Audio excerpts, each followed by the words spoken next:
Mari buka sama-sama dengan saya dari kitab Kejadian pasal yang pertama, ayat yang pertama. Saya mengucap syukur Pastor Petrus bersama seluruh tim yang ada di LCF Fluid. It's good to be back. This is one of the church that I consider as a home di Jakarta. Saya mengucap syukur perjalanan yang saudara lewati. Saya lihat kasih setia Tuhan ada atas kehidupan saudara. Dan saya percaya gereja ini sedang dipimpin oleh Tuhan from glory to glory. Yang mengerti katakan amin saudara. So buka Kejadian 1 ayat yang pertama. Di ibadah yang pertama saya bicara mengenai simplicity. There is greatness in simplicity. Ada kebesaran di dalam kesederhanaan. Dan kesederhanaan menuju kebesaran. Setiap orang percaya yang lahir baru di dalam Kristus, kita sedang dipersiapkan untuk besar di dalam Tuhan. Tapi greatness in God gak bisa kita alami kalau kita gak menghidupi kesederhanaan. Saudara, kelahiran Yesus Kristus adalah dari mahkota dia datang untuk menuju kayu salib.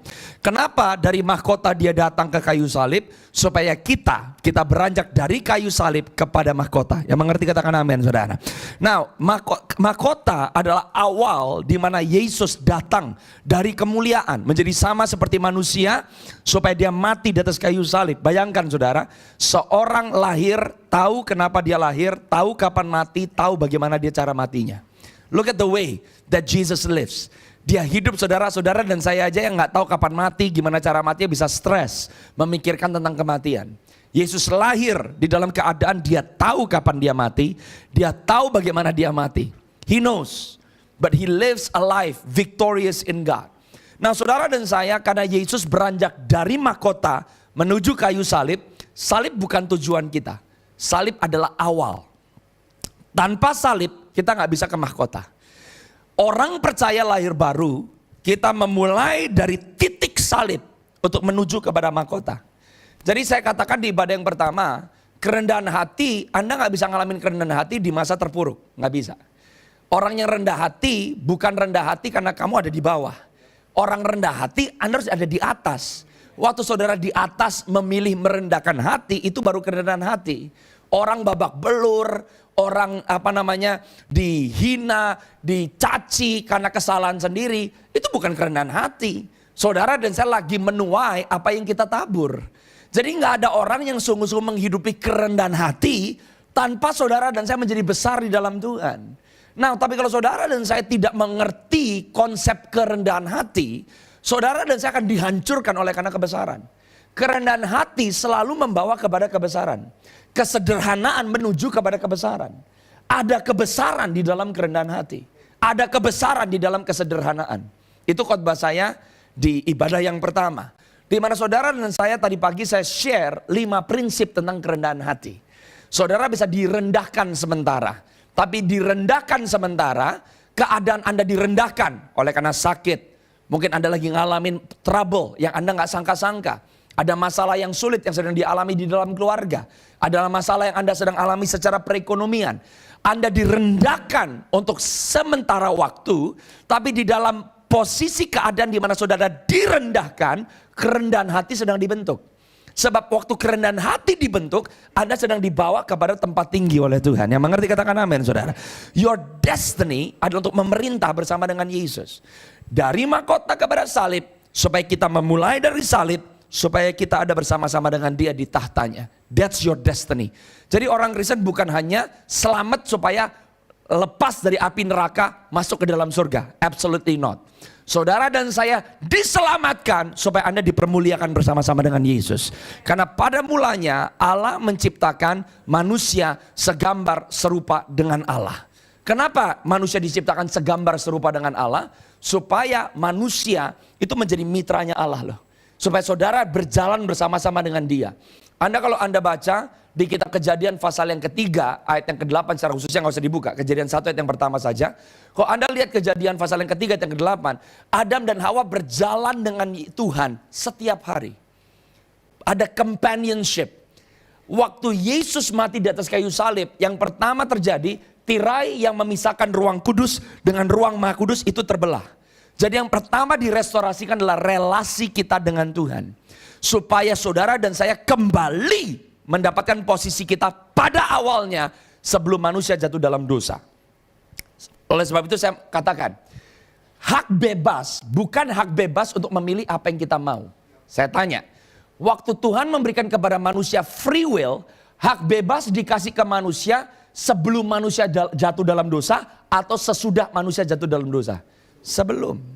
Jadi kira-kira waktu free will diberikan, hak bebas diberikan untuk membinasakan manusia atau tidak? Tidak. Karena hak bebas dikasih sebelum manusia jatuh dalam dosa. Jadi saya punya satu istilah yang saya pakai, hak bebas bukan kita memilih apa yang kita mau. Hak bebas adalah kita memilih Tuhan karena kita mau. Hak bebas bukan memilih apa yang kita mau, tapi memilih Tuhan karena kita mau. That's the purpose kenapa hak bebas diberikan kepada kita. Karena hak bebas dikasih sebelum manusia jatuh ke dalam dosa. Anda dan saya dikembalikan, makanya waktu kita lahir baru, kita tidak berubah jadi manusia yang tidak bisa berdosa. Tapi saudara dan saya menjadi manusia yang dimampukan menang terhadap dosa. Yang mengerti katakan amin. Kita gak berubah menjadi orang-orang yang tidak bisa berdosa. Tapi kita orang-orang yang dimampukan untuk menang.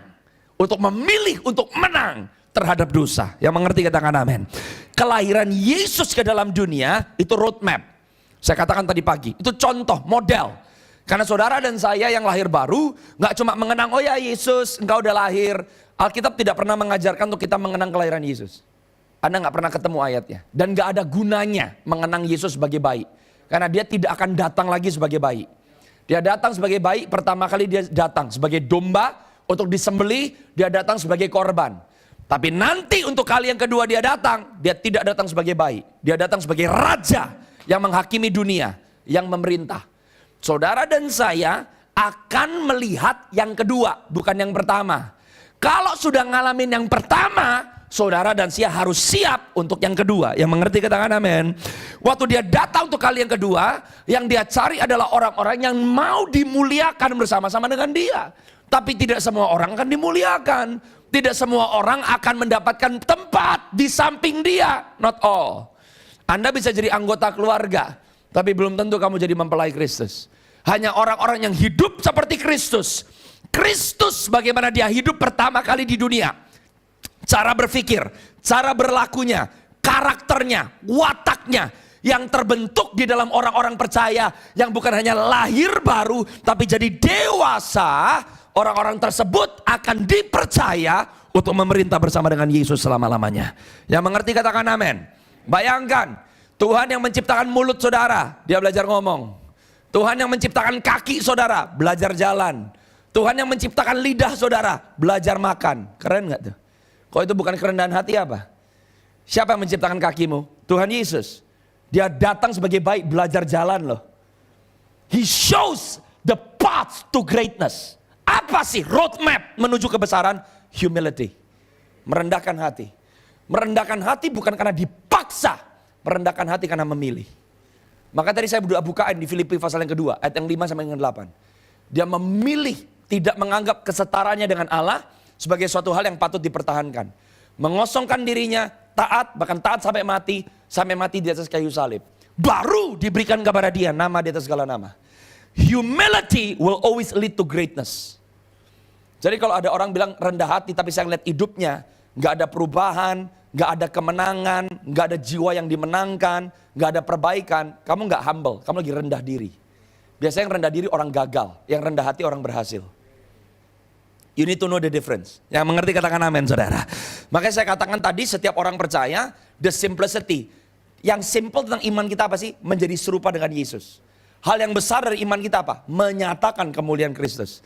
Tanpa menjadi serupa dengan Yesus, gak mungkin kamu bisa menyatakan kemuliaan Kristus. Apa tandanya orang yang berjalan di dalam kebesaran? Anda punya insight, Anda punya impact, Anda punya influence. Orang yang jalan dengan Yesus, Anda punya cara pandang yang berubah.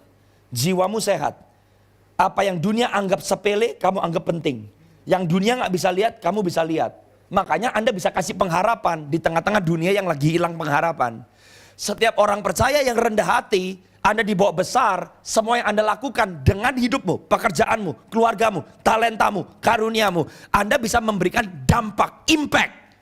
Dan paling dahsyat nomor 3, setiap orang percaya diperuntukkan Tuhan untuk memberikan yang namanya pengaruh atau influence. Apa influence yang terbesar? Saudara bisa pimpin orang untuk kenal sang jalan kebenaran dan hidup. Jadi kalau orang Kristen lewat kesaksianmu kamu nggak pimpin orang ke Yesus, kamu nggak tahu gimana tuntun orang lahir baru, kamu nggak menyembuhkan yang sakit, kamu nggak membawa orang dari kegelapan kepada terang, kamu belum memberikan pengaruh apapun. Anda bisa kasih dampak lewat uangmu untuk anak dan keluargamu. Banyak orang tua nyekolahin anaknya sampai S1, S2, S3, tapi anak menyemplung ke neraka buat apa? Tapi doain anak nggak bisa, ngomong Injil ke anak nggak bisa, itu paling menyedihkan loh. Anak lu bisa masuk ke neraka S3. Buat apa? Mau doktor di neraka? Nggak ada gunanya. Yang mengerti katakan amin. Kalau saudara kasih influence, berarti Anda bisa mempengaruhi. Kemana Anda pergi, the essence of your life, Anda bisa pimpin orang. Kenal Yesus yang sudah merubah hidupmu. Yang sakit kamu sembuhkan, yang terbelenggu kamu lepaskan. Waktu kamu berkata kepada setan yang rasuk orang, anakmu sendiri, get out. Maka di situ kuasa Tuhan akan mengalir. Saya saksikan tadi pagi, saya baru pulang dari Taiwan melayani minggu lalu di keluarga masyarakat Kristen Indonesia di Taiwan. 4 hari terakhir saya liburan sama anak-anak saya. Hari terakhir, hari Jumat sebelum kami kembali ke Indonesia, terjadi domestic terrorist attack. Anda mungkin baca di news, ada orang di subway station tusuk-tusuk orang, 4 mati, 11 atau 17 orang luka-luka. Hotel saya persis di stasiun itu, saudara. Kejadian jam 5, jam 3 saya di dalam stasiun itu. Bawa 2 anak kecil sama istri saya. Naik ke atas hotel. Tadinya kita udah plan, karena malam terakhir besok pagi udah pulang ke Jakarta. Kita mau jalan-jalan di night market, beli makan. Jam 5 kita mau datang balik ke stasiun itu. Waktu lagi naik lift mau masuk ke kamar, Holy Spirit spoke to me. Malam ini kamu gak keluar. Kamu istirahat di kamar, bahkan instruksinya jelas. Pesan makan, makan di dalam kamar.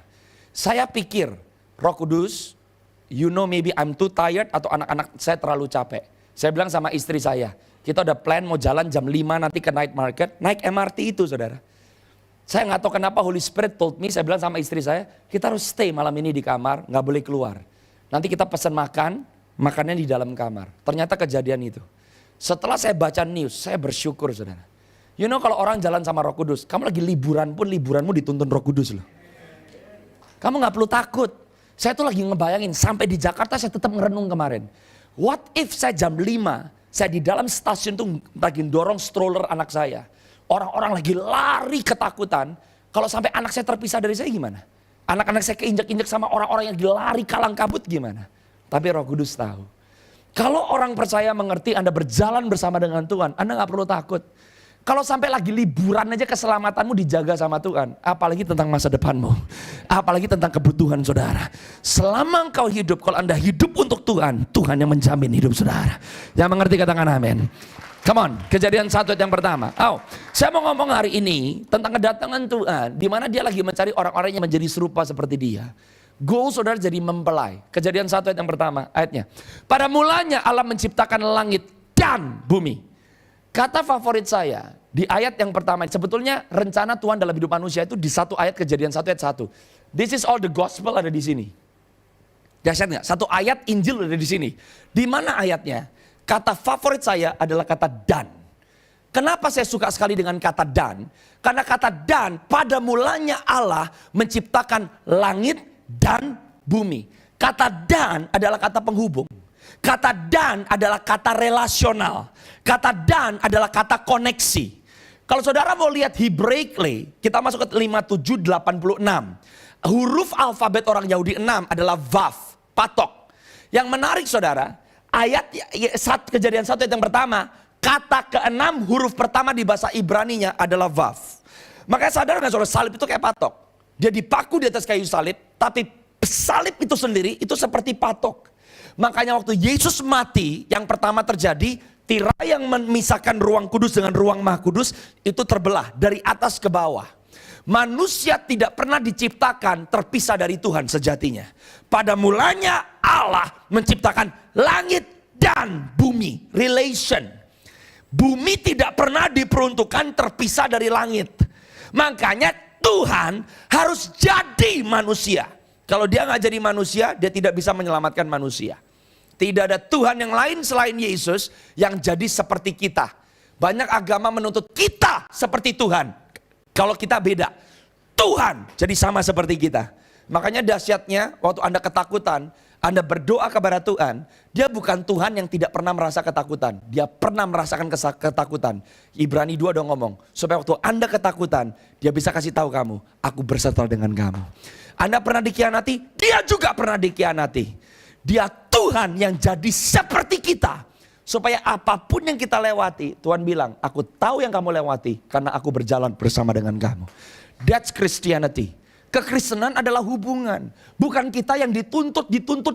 No, langit turun ke bumi. Allah jadi manusia. Untuk bisa merekonsiliasikan kita kembali. Pada mulanya Allah menciptakan langit dan bumi. Katakan sama-sama dengan saya, relasional. Yesus datang to restore the relationship. Bukan mindahin kita dari neraka ke surga. Apa itu kematian? Terpisah dari Tuhan selama-lamanya. Bukan nerakanya. Orang di bumi masih hidup belum masuk neraka. Tapi hidupmu terpisah dari Tuhan. Kamu sudah ngalamin neraka di bumi. That's death. Makanya orang percaya mati di dalam Kristus. Kita bukan orang mati, kita orang hidup. Kenapa kita hidup? Kita terkoneksi dengan sumber kehidupan itu. Siapa itu? Yesus Kristus Tuhan.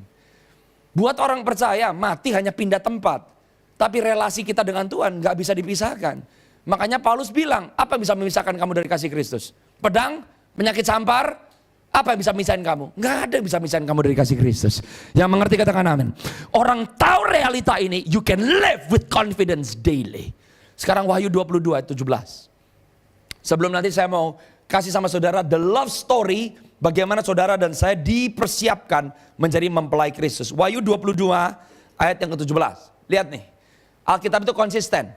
Pasal pertama, kitab pertama, Kejadian 1 ayat yang pertama, pada mulanya Allah menciptakan langit dan bumi. Wahyu 22, pasal terakhir, kitab terakhir, ayat yang ke-17. Roh dan, nah Anda ketemu dengan kata dan yang sama. Kenapa Roh Kudus dikasih? Roh Kudus gak cuma bikin orang bisa bahasa roh. No, Roh Kudus mempersiapkan orang jadi mempelai.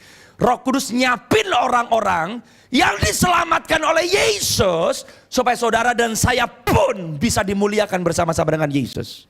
Makanya saya kasih satu kunci. Kapan orang bisa merasakan dekatnya Roh Kudus? When you glorify Jesus. Di mana Yesus dimuliakan, Roh Kudus pasti hadir. Gimana Anda lagi menantikan supaya Anda dipenuhi dengan roh? You are filled with power and anointing. Keep on glorifying Jesus. Kenapa banyak orang ngalamin kepenuhan roh di dalam konteks ibadah seperti ini?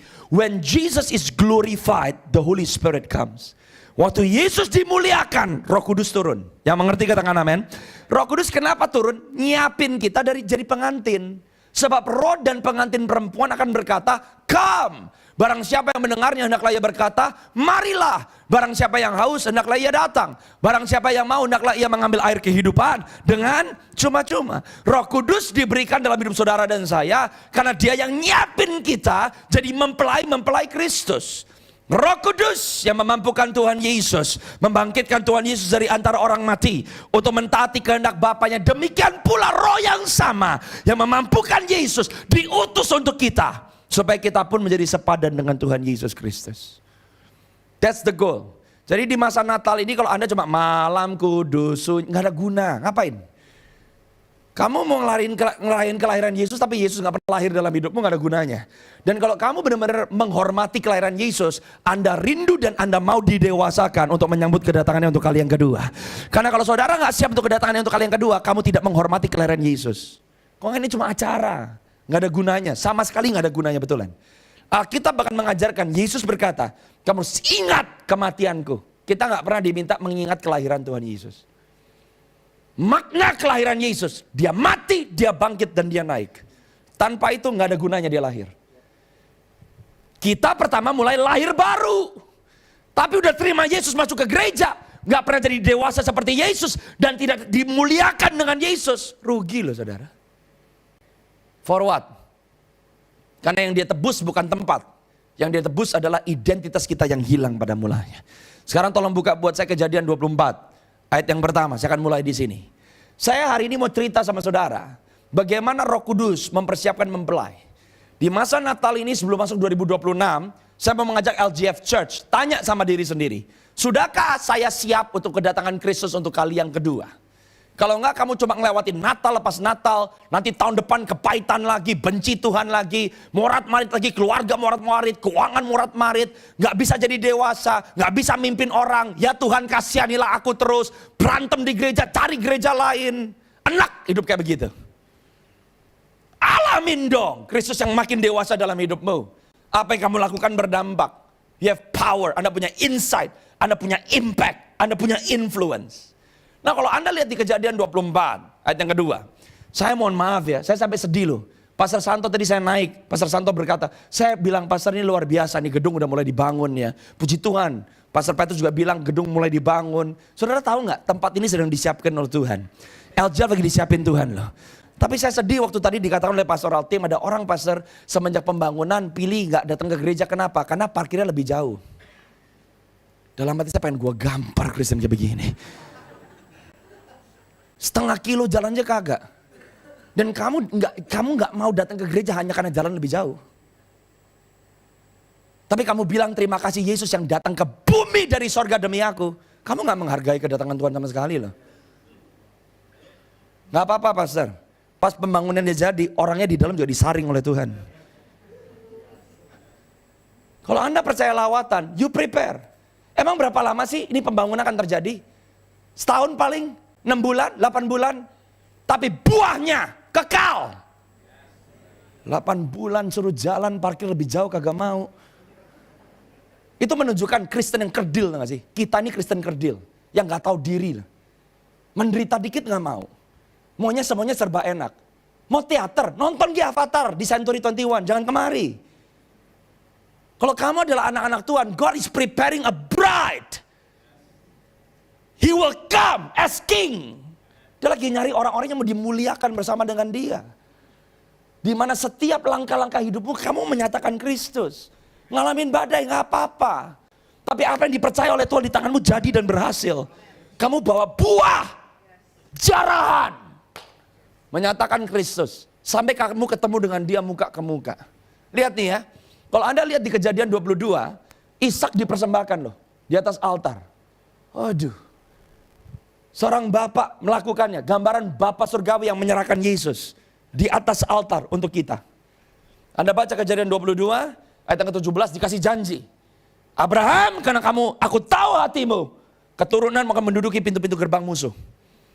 Tiba-tiba Anda lihat di Kejadian 24, nih ini janjinya nih. Ini janji saudara dan saya.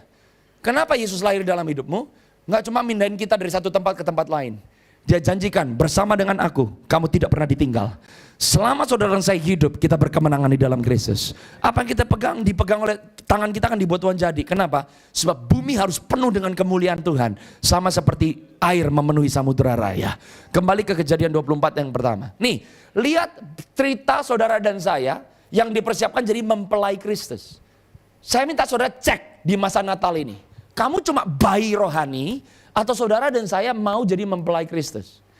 Di dalam Kejadian 24 ada gambaran tentang Tuhan yang sedang mencari saudara dan saya. Adapun Abraham telah tua dan lanjut umurnya serta diberkati Tuhan dalam segala hal. Saudara mau hidup diberkati? Saya pun mau. Kenapa kamu diberkati? Ada tujuannya. Abraham diberkati. Saudara diberkati untuk ada tujuannya. For what? Ayat yang selanjutnya. Berkatalah Abraham kepada hambanya yang paling tua dalam rumahnya. Saudara mau tahu hambanya Abraham yang paling tua itu siapa? Eliezer. Yang menarik di bahasa Ibrani nama Eliezer artinya penolong. Siapa Eliezer? Siapa hamba tertua Abraham? Gambaran Roh Kudus. Abraham, Ishak gambaran Tuhan Yesus. Hamba yang tertua gambaran Roh Kudus. Ngapain hambanya yang paling tua? Berkatalah Abraham kepada hambanya yang paling tua dalam rumahnya yang menjadi kuasa atas segala kepunyaannya. Tetapi kamu akan menerima kuasa kalau Roh Kudus turun ke atas kamu. Makanya Alkitab itu konsisten. Roh Kudus punya kuasa. Dia yang memberikan kepada kita kuasa. Hamba tertua milik Abraham punya kuasa atas semua yang dimiliki oleh Abraham. Katanya, baiklah letakkan tanganmu di bawah pangkal pahaku, supaya aku mengambil sumpahmu demi Tuhan Allah yang empunya langit dan yang empunya bumi, bahwa engkau tidak akan mengambil untuk anakku seorang istri dari antara perempuan Kanaan yang diantaranya aku diam. Saudara dan saya bisa lahir baru, tapi kalau kita mau jadi mempelai Kristus, mempelai akan ditemukan di tengah-tengah orang yang sudah percaya. Nggak mungkin mempelai Kristus secara hidupnya masih sama seperti dunia. Banyak gak orang Kristen hari Minggu datang ke gereja, tapi cara berdagangnya masih tipu sana tipu sini? Banyak. Banyak gak orang Kristen pelayanan, tapi Senin sampai Sabtu diam-diam masih kumpul kebo? Banyak. Nggak mungkin jadi mempelai. Kamu bisa tipu dirimu sendiri, kamu nggak bisa tipu Tuhan. Karena kalau udah mempelai, seleksi. Dan Tuhan gak akan cari mempelai dari Kanaan. Mempelai dari keluarganya. Lahir baru menjadikan kita keluarga. Oleh karena darah Yesus. Tapi sudah lahir baru belum tentu jadi mempelai. Ayat yang selanjutnya. Tetapi engkau harus pergi ke negeriku, kepada sanak saudaraku, untuk mengambil seorang istri bagi Ishak anakku. Lalu berkatalah hamba itu kepadanya, mungkin perempuan itu tidak suka mengikuti aku ke negeri ini. Bayangin loh, makanya Roh Kudus gak pernah paksa. Tahu gak Tuhan bisa pilih saudara? Tapi kalau kita gak mau merelakan hati untuk ngikut, Roh Kudus gak mungkin dobrak pintu. Haruskah aku membawa anakmu itu kembali ke negeri dari mana Tuanku keluar? Tetapi Abraham berkata kepadanya, awas, jangan kau bawa anakku itu kembali ke sana. You know why Jesus is not back yet? Karena Tuhan masih menunggu dan memberikan masa anugerah untuk mempelai dipersiapkan. Tetapi, jika ayat yang selanjutnya, ayat yang ke-8, lebih cepat. Tetapi, jika perempuan itu tidak mau mengikuti engkau, maka lepaslah engkau dari sumpahmu kepadaku ini. Hanya saja, janganlah anakku itu kau bawa kembali ke sana. Selama Yesus belum datang kembali untuk kali yang kedua, saudara dan saya adalah orang-orang yang dipersiapkan untuk jadi mempelai Kristus. Lalu hamba itu meletakkan tangannya di bawah pangkal paha Abraham, berkata kepada pangkal paha Abraham tuannya, dan bersumpah kepadanya tentang hal itu. Ayat yang berikutnya, kemudian hamba itu mengambil berapa unta saudara? 10 ekor dari unta tuannya, dan pergi dengan membawa berbagai-bagai barang berharga kepunyaan tuannya. Roh Kudus diutus ke dalam dunia. Apa yang dia bawa? Gifts, karunia-karunia roh, karunia kesembuhan, karunia mujizat, karunia memimpin. Roh Kudus gak pernah datang dengan tangan hampa. Dia datang membawa apa yang dimiliki oleh tuannya. Demikianlah ia berangkat menuju Aram Mesopotamia ke kota Nahor. Ayat yang ke-11, ceritanya jadi seru nih. Ini saudara dan saya mempelai, perhatikan baik-baik. Saya cuma mau bercerita di ibadah yang kedua. Saya kasih cuma 3 kunci yang harus dimiliki oleh mempelai Kristus. Tadi pagi saya ngomong tentang kerendahan hati. Kesederhanaan adalah kunci menuju kebesaran. Ada kebesaran di dalam kesederhanaan. Di sana disuruh nyala unta itu berhenti di luar kota dekat suatu sumur. Pada waktu petang hari, waktu perempuan-perempuan keluar untuk apa saudara? Menimba air. Saudara tahu selama kita hidup di dunia, kita tuh kerja. Kenapa manusia harus kerja? Kenapa tuh Adam dan Hawa diciptakan? Mereka harus mengkultivasi taman. Sebab kata kerja dan kata menyembah gak bisa dipisah. Buat orang Yahudi, menyembah itu adalah seluruh kehidupan. Lewat keluargamu kamu menyembah. Lewat bisnismu kamu menyembah. Lewat keterampilanmu kamu menyembah. Seluruh hidupmu itu menyembah. Menyembah bukan cuma main keyboard, bukan cuma nyanyi, bukan pelayanan. Ini cuma salah satu ekspresi dari penyembahan. Worship is life. Tuhan mencari penyembah-penyembah benar. Apa yang dia maksud? Dia lagi cari suami-suami benar. Business owner benar. Anak-anak benar. Pedagang-pedagang benar. All your life is worship. Waktu hamba Abraham ketemu sama Ribka, Ribka lagi ngapain? Work.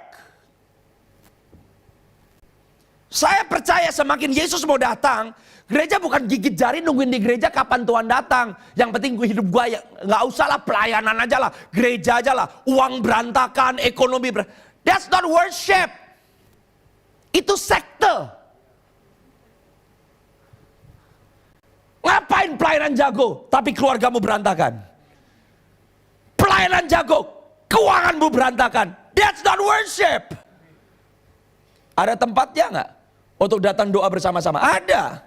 Ada tempatnya nggak untuk melayani? Ada. Why? You are building your spirit man.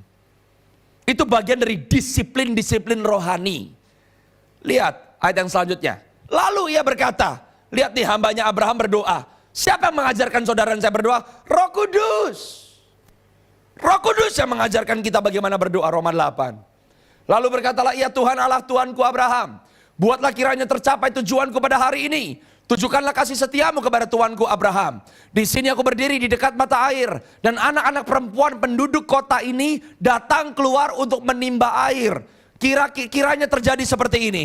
Anak gadis kepada siapa aku berkata, tolong miringkan buyungmu itu supaya aku minum. Dan yang menjawab, minumlah, dan unta-untamu juga akan kuberi minum. Dialah kiranya yang kau tentukan bagi hambamu Ishak. Maka dengan begitu akan ku ketahui bahwa engkau telah menunjukkan kasih setiamu kepada Tuanku itu. Lihat gak? Pekerjaan Roh Kudus dalam hidup orang percaya butuh kerjasama. Dia bilang, kalau aku ngomong minta minum, orang itu mau respon, dan tanpa diminta, orang itu mau kasih minum unta-untaku. Selalu ada partnership. Orang pertama diajar, Anda dengar suara Tuhan, Anda lakukan. Semakin orang dewasa yang sudah mengenal prinsip firman, Anda melakukan bahkan tanpa waktu disuruh. Ayat yang selanjutnya. Datang loh. Banyak gak gadis yang nimba air? Banyak. Banyak gak orang yang diselamatkan? Banyak. Banyak gak orang lahir baru di KKR? Banyak. Tapi mempelai sedikit. Memang harus sedikit. Gak semua orang Kristen jadi mempelai. Kamu mau selamat lahir baru toh? Praise God. Tapi yang tersedia bukan buat kita. Gak cuma lahir baru. Jadi mempelai Kristus. Yang dapat jatah cuma siapa? Ribka.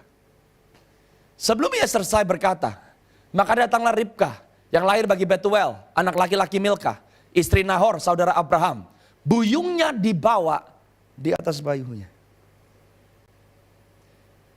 Mempelai adalah seseorang, catat nih, saya janjikan 3 kualitas mempelai. Nomor 1, mempelai Kristus punya ketetapan hati. Ketetapan hati apa? Untuk selalu memberi yang terbaik. That's the bride. Dia taruh buyung di atas bahunya. Anak gadis itu sangat cantik parasnya. Seorang perawan, belum pernah bersetubuh dengan laki-laki. Kelahiran Yesus juga Tuhan temukan seorang Maria. Seorang perawan yang belum pernah bersetubuh dengan laki-laki. Bukan masalah perempuan, bukan masalah perawannya. Ketetapan hati seseorang untuk memberi yang terbaik. Saudara gak mungkin jadi mempelai kalau kamu gak mau kasih yang terbaik dari hidupmu. Itu ciri. You wanna be a normal, mediocre Christian, atau Kristen yang disiapkan jadi mempelai. Ayat yang selanjutnya 16. Alkitab berkata, anak itu masih perawan, belum pernah bersetubuh dengan laki-laki. Ia turun ke mata air itu dan mengisi buyungnya, lalu kembali naik. Ayat selanjutnya. Kemudian berlarilah hamba itu mendapatkannya serta berkata, tolong beri aku minum air sedikit dari buyungmu itu. Jawabnya, jawab mempelai. Lihat, minumlah Tuhan, maka segeralah diturunkan buyungnya itu ke tangannya serta diberinya dia minum. Ayat yang selanjutnya, setelah ia selesai memberi hamba itu minum, berkatalah ia, baiklah untuk unta-untamu juga kutimba air sampai semuanya puas minum. Kemudian segeralah dituangnya air yang di buyungnya itu ke dalam palungan. Lalu berlarilah ia sekali lagi ke sumur untuk menimba air. Dan ditimbanya lah untuk semua unta orang itu. Lihat kata palungan. Gambaran Christmas. Udah ada di Kejadian 24.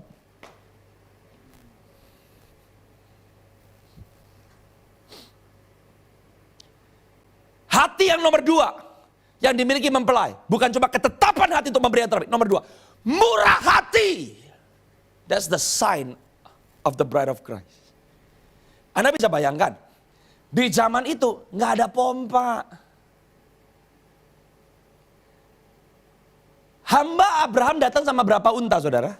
10. Saya bikin riset. Setelah melakukan perjalanan jauh, 1 onta bisa minum 30 galon. Berarti Ribka harus nimba air untuk 10 onta. Kurang lebih rata-rata berapa galon? 300 galon. Alkitab gak mencatat berapa jam Ribka naik turun, naik turun.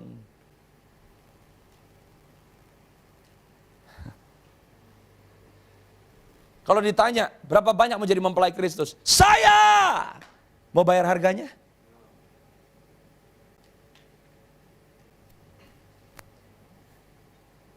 $300 galon. We don't know how long.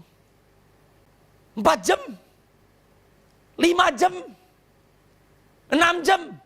Kehadiran Roh Kudus tidak pernah menggantikan dedikasi dan disiplin saudara dan saya. Siapa bilang kalau Roh Kudus hadir semuanya serba enak dan nyaman? No. Kamu akan lewat masa capek. Kamu akan lewat masa ngap.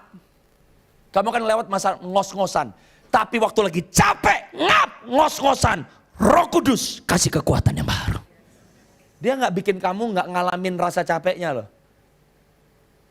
Di tengah-tengah rasa capek dia kasih kekuatan, kamu nggak mati kecapean, gitu loh.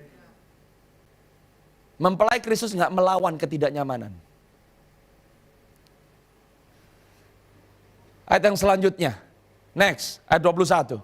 Dan orang itu mengamat-amatinya dengan berdiam diri untuk mengetahui apakah Tuhan membuat perjalanannya berhasil atau tidak. Ayat yang selanjutnya. Setelah unta-unta itu puas minum, maka orang itu mengambil anting-anting emas yang setengah shikal beratnya dan sepasang gelang tangan yang 10 shikal emas beratnya. Look at that. Kapan sih Roh Kudus turun dengan semua kuasanya? Kalau saudara dan saya mau menghidupi kehidupan kekristenanmu, dia kasih kamu perlengkapan rohani. Saudara mau tahu bahwa karunia roh bukan pilihan? Saya pernah nanya sama Tuhan soalnya. Saya dipenuhi dengan kuasa dan bergerak di dalam karunia roh, opsi atau keharusan? Saya mau nanya soalnya. Karena kalau saya bisa tetap menyenangkan hati Tuhan, saya bisa tetap menuntaskan amanat agung, saya tetap bisa melakukan yang saya perlu lakukan tanpa karunia roh. Saya bilang, ngapain saya perlu karunia roh? Saya banyak babak belur gara-gara karunia roh kok. Dan Tuhan jawab saya, bukan opsi. Harus. Because you need power. Makanya karunia roh tidak membuat orang merasa saya hebat karena saya bisa bernubuat. Saya hebat karena saya bergerak dengan karunia mujizat. No, karunia roh menyatakan kepada dirimu bahwa kamu ditunang, kamu dipinang kepada Yesus Kristus.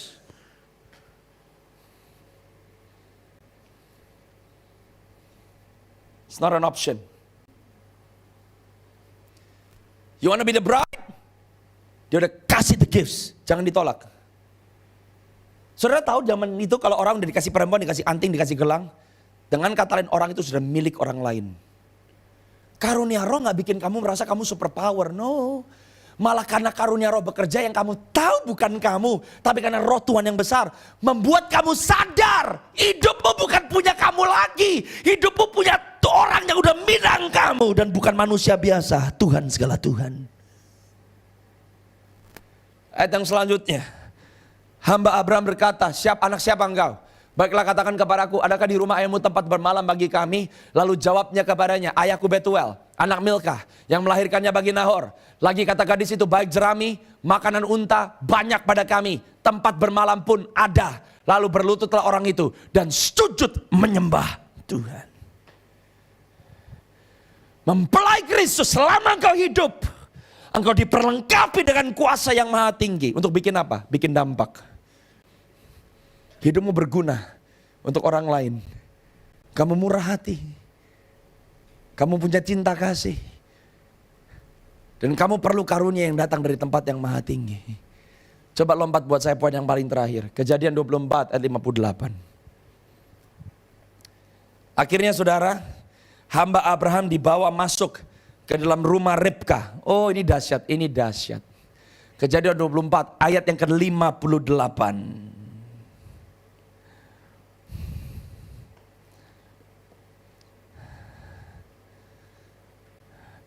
Mundur dulu deh ayat 56. Setelah hamba Abraham mau pulang ke rumahnya Abraham, orang-orang di rumah Ribka berusaha menahan dia.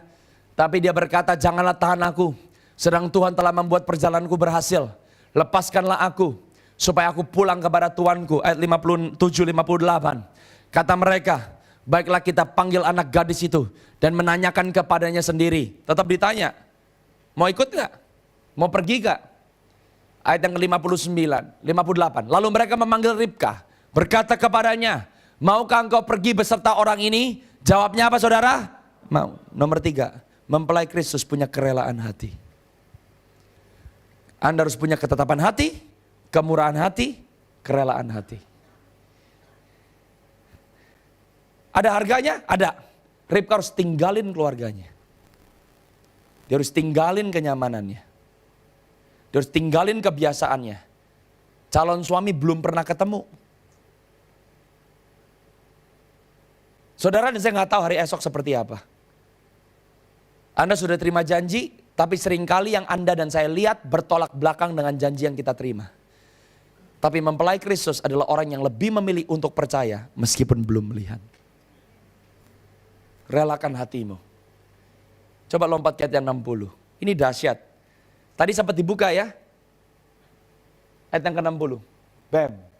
Tadi udah dibuka Kejadian 22 ayat 17, betul? Waktu Abraham mempersembahkan Ishak di atas gunung Moria, Tuhan kasih janji, anak-anakmu akan menduduki kota-kota musuh. Coba supaya percaya, buka dulu lagi deh Kejadian 22 ayat 17 sebelum balik lagi ke sini. Kejadian, nah lihat nih. Ini Tuhan ngomong sama Abraham di gunung Moria. Ribka ada di situ nggak? Nggak ada. Ribka aja nggak tahu ada orang namanya Abraham. Ribka nggak tahu Abraham mempersembahkan Ishak. Ini janji Tuhan ke Abraham. Maka aku akan memberkati engkau berlimpah-limpah, membuat keturunanmu sangat banyak seperti bintang di langit, seperti pasir di laut, dan keturunanmu itu akan menduduki kota-kota musuh. Sekarang Kejadian 24 ayat 60. Loh kok bisa? Ribka nggak ada di gunung Moria. Saudara-saudara Ribka nggak ada di gunung Moria. Sebelum Ribka pergi, nubuatan keluar. Dan pesan yang diterima oleh Ribka, pesan yang sama yang Tuhan katakan kepada Abraham. Dan mereka memberkati Ribka. Kata mereka kepadanya, saudara kami, moga-moga engkau menjadi beribu-ribu laksa. Dan moga-moga keturunanmu menduduki kota-kota musuhnya. Mempelai Kristus, Anda terima warisan yang Bapa berikan kepada Yesus Kristus.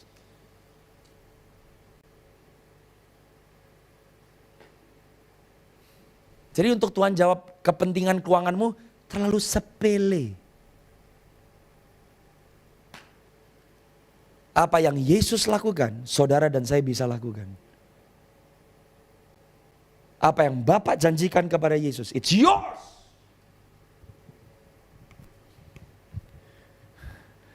Oh Natal, bukan cuma dikenang. Prepare yourself.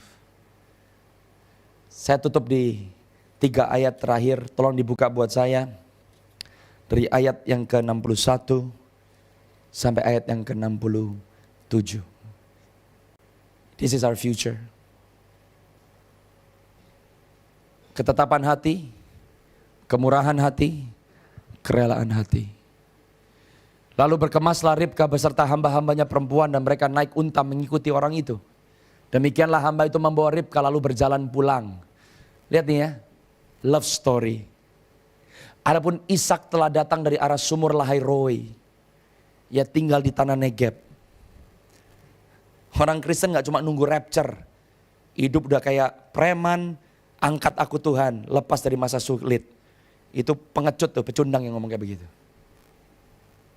Orang Kristen yang sejati berkata, selama aku hidup aku berbuah, aku belajar menyenangkan hati Tuhan. Aku belajar untuk menyangkal diriku, untuk pikul salibku, untuk ikut Yesus.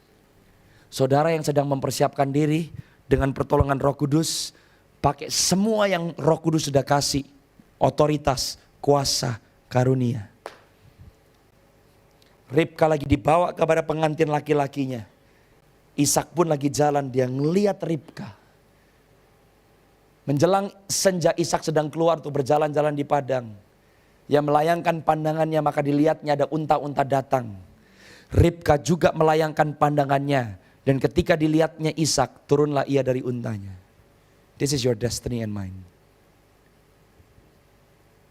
Ayat yang selanjutnya Ribka bertanya kepada hamba Abraham.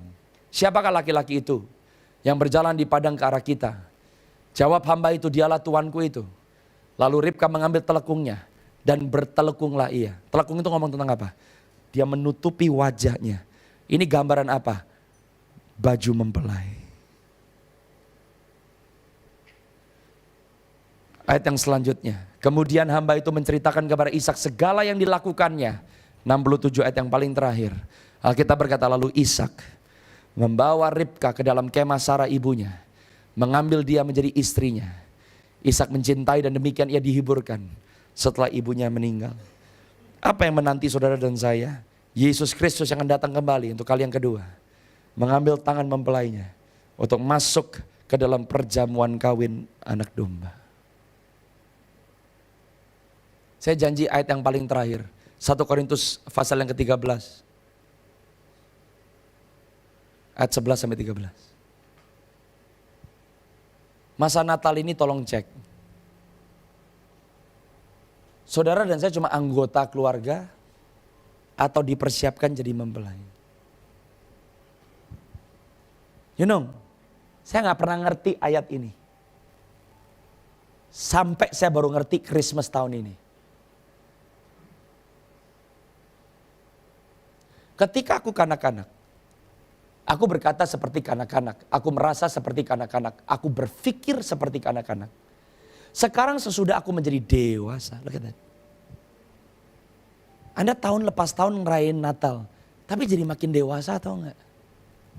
Apa sih tandanya kalau Kristus tetap jadi bayi dalam hidupmu? Kitanya tetap berlaku seperti bayi. Karena hanya orang dewasa yang menikah. Kenapa setelah ayat 11, Paulus ngomong tentang kedewasaan rohani, ayat yang ke-12, tiba-tiba dia ngomong begini, gue baru ngerti ini apa nih. Karena sekarang kita melihat dalam cermin suatu gambaran yang samar-samar, tetapi nanti kita akan melihat muka dengan muka. Sekarang aku hanya mengenal dengan tidak sempurna, tetapi nanti aku akan mengenal dengan sempurna seperti aku sendiri dikenal. Kata mengenal adalah kata intimacy, seperti sexual relation antara suami dan istri. Maka Abraham mengenal istrinya Sarah, Ishak mengenal istrinya Ribka, Yakub mengenal. Anda kalau ngelihat cermin, Anda ngelihat dirimu sendiri, betul ya saudara? Sedangkan selama kita hidup, kita ngelihat di cermin, kita lihat diri kita sendiri, gambar Yesus makin lama makin dibentuk. Kapan kita nanti ngelihat Yesus muka ke muka? Saya baru ngerti, di pelaminan.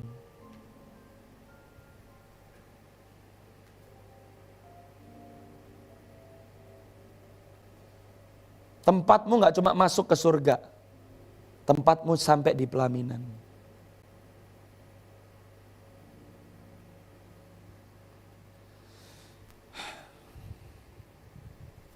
Untuk itu dia lahir. Dia lagi cari mempelai. Face to face. Untuk kita mengenal dia. Seperti kita sendiri dikenal. LGF, Tuhan Yesus akan datang kembali. Dan dia sudah buka jalan. Tadinya gak ada jalan. Saya harap saudara dan saya termasuk. Mari kita berseru kepada Tuhan, jadikan aku mempelai Tuhan. Roh Kudus tolong aku. Destiny saudara dan saya besar. Hidup sama seperti Yesus hidup. Dia yang pertama cari saudara dan saya. Supaya kita bisa cari dia. Supaya kita sampai di sini. Untuk lihat muka ke muka.